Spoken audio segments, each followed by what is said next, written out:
రాశి మఖా నక్షత్రం 1, 2, 3, 4 పాదములు, పుబ్బా నక్షత్రం 1, 2, 3, 4 పాదములు, ఉత్తరా నక్షత్రం 1వ పాదము.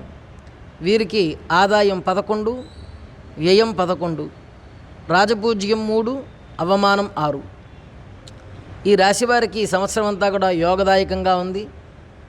నిరుడు సంవత్సరం కంటే ఈ సంవత్సరం చాలా శ్రేయోదాయకం అని చెప్పాలి. చాలా లాభదాయకంగా ఉంటుంది.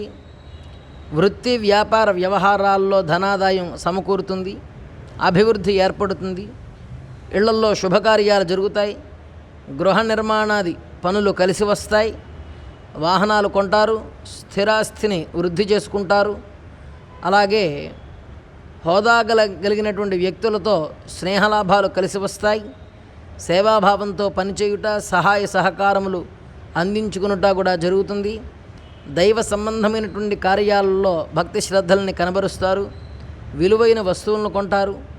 అన్ని రంగముల వారికి కూడా ఈ యొక్క సింహరాశి వారి అందరికీ కూడా యోగదాయకంగా ఉంటుంది, చాలా లాభసాటిగా ఉంటుంది.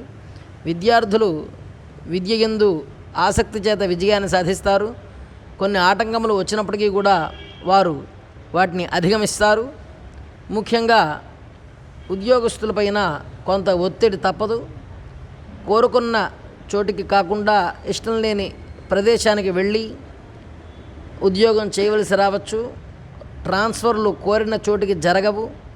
అలాగే కొంతకాలం సెలవు పెట్టుకున్నట్టు కూడా జరుగుతుంది. వ్యవసాయదారులకు ముందు కన్నా కూడా నేటి సంవత్సరం ఫలితములు రాబడి బాగుంటుంది. వ్యాపారస్తులకు ఆదాయం బాగున్నప్పటికీ కూడా భయాందోళనలు మాత్రం హెచ్చుగానే ఉంటాయి. మొండి బకాయిలు వసూలు అగడం కొంచెం కష్టతరమవుతుంది. కాంట్రాక్టర్లకు లాభసాటిగా ఉంటుంది.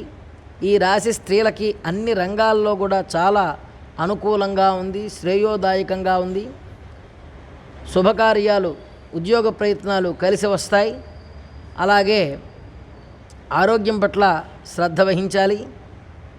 ఈ సింహరాశి వారు సూర్యుడికి అలాగే గురుడికి ముఖ్యంగా సుబ్రహ్మణ్య స్వామిని పూజ చేయడం వలన శుభ ఫలితాలను పొందుతారు. శుభం.